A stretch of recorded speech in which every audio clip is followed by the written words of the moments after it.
En nuestra anterior presentación estábamos con los cambios químicos. Acordaros que habíamos dicho que de estas, de estas imágenes de aquí, la fotosíntesis, el respirar, encender la cerilla y la verja oxidada eran cambios químicos. Vamos a hablar de uno de ellos, por ejemplo, la fotosíntesis.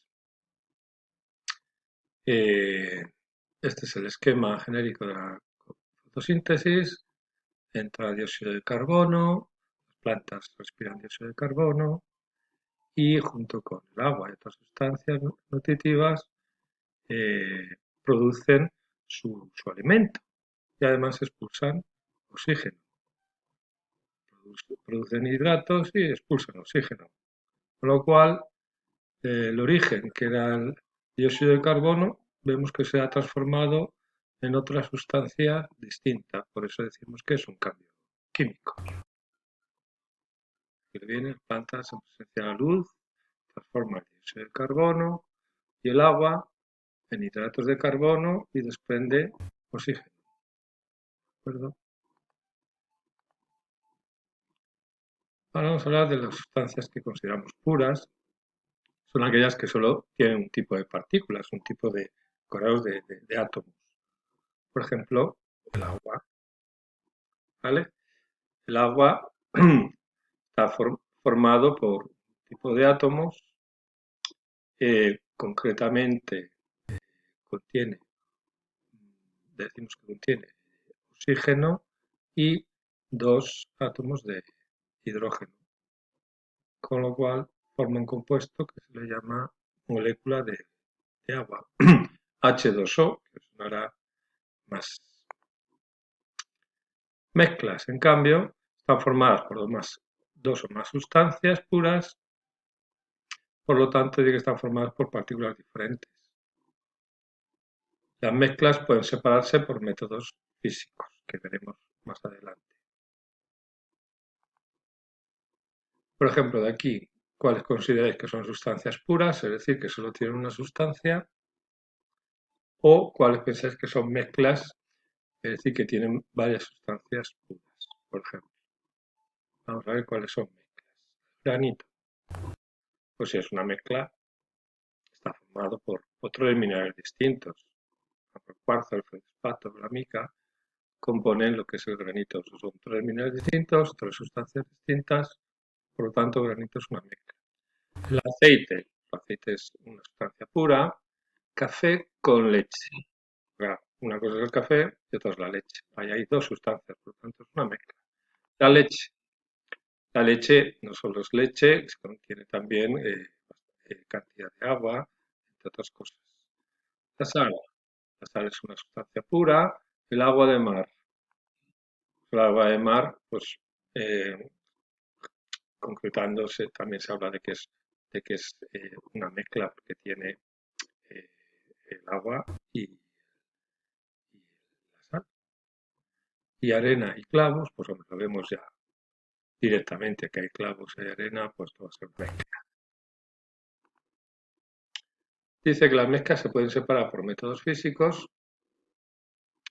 Por ejemplo, para separar esta mezcla, vamos a utilizar un método físico. ¿Cómo la separaríamos?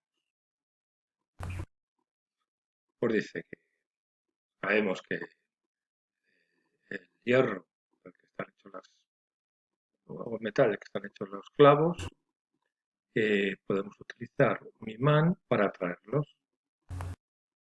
Ya está, ya hemos separado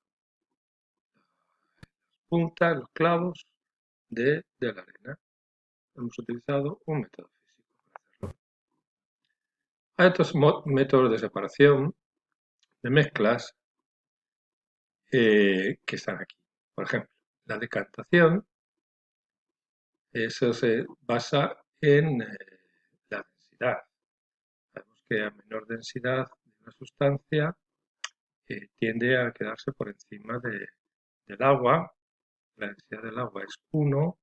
En este caso vemos que el aceite queda por encima del agua. Quiere decir que el aceite tiene una densidad menor.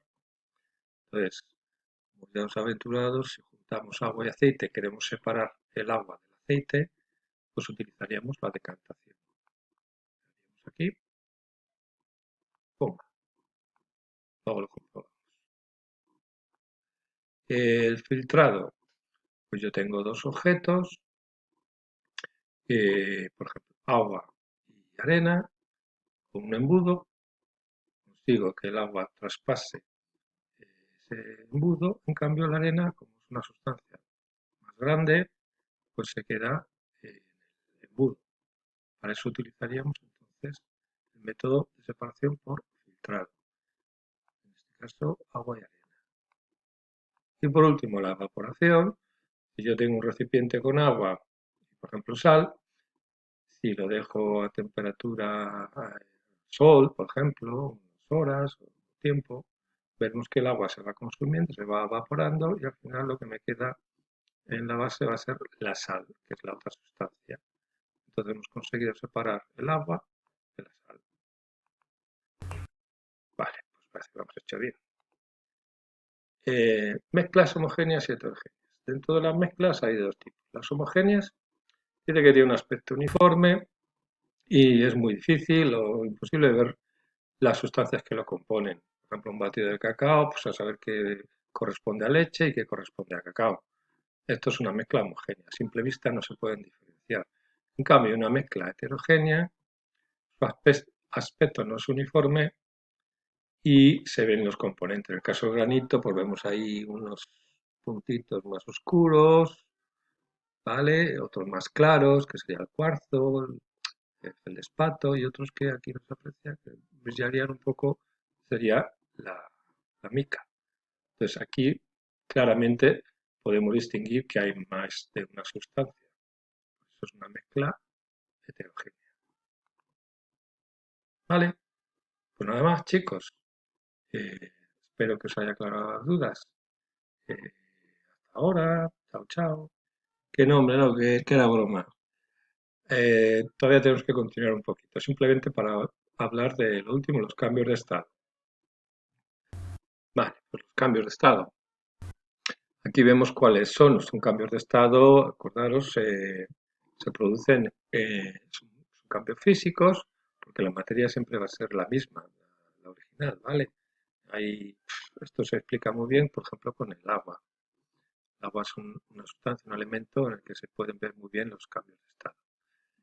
Por ejemplo, el agua en estado líquido, pues pasa a estado gaseoso.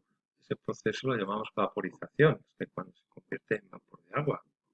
El inverso es cuando es de vapor de agua o se condensa, decimos, y por ejemplo en la ducha, en la mampara de la ducha, eh, vemos que ese gas se convierte en gotitas de agua que son visibles a simple vista en la mampara de la ducha. Otro cambio, por ejemplo, típico del agua es cuando pasa de estado líquido a sólido. De agua, por ejemplo, cuando lo metemos en el congelador y conseguimos cubitos de hielo. Ha pasado de estado líquido a sólido, pero sigue siendo agua. Y a la inversa, esos cubitos de hielo se deshacen, ¿verdad? Y se convierten otra vez en agua líquida. A eso se le llama fusión. Luego hay otros, no tan evidentes, pero que por ejemplo el sólido gaseoso se llama sublimación, es cuando eh, por ejemplo, a ver, la naftalina, eh, los eh, ambientadores que a veces utilizamos en los armarios, los venden en estado sólido y directamente de ellos se desprende olor, es decir, se convierte en un gas. Y la sublimación inversa, proceso distinto, que lo vemos en un claro ejemplo con el agua también. Las nubes, cuando a veces precipitan en estado sólido, cuando hay granizo o cuando nieva. Entonces ahí hablaríamos de la sublimación inversa.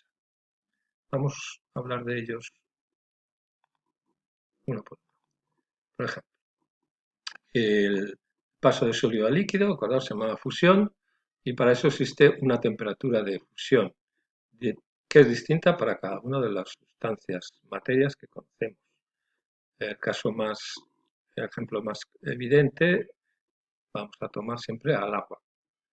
El estado de fusión del agua es 0 grados, pero si fuera de mercurio, si fuera de hierro, de cualquier otra sustancia, la temperatura de fusión iba a ser distinta. Esas son propiedades ya que son específicas de cada materia. La vaporización. Dice que se produce a cualquier temperatura solo en la superficie. En ese caso se llama evaporación, pero si se produce cuando calentamos el líquido, por ejemplo, en una cazuela, eh,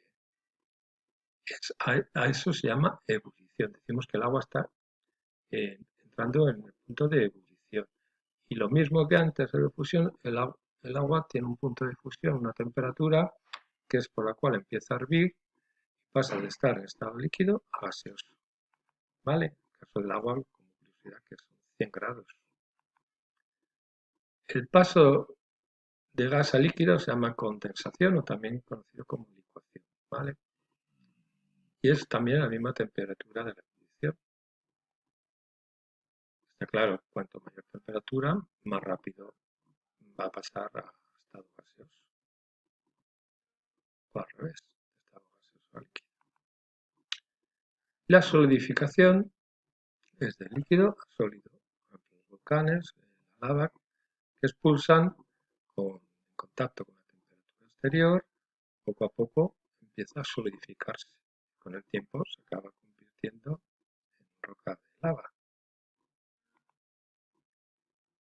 ¿Vale? El de la sublimación, paso de gas a sólido, la sublimación inversa y, y la sublimación directa, recordaros que pase de sólido a gas.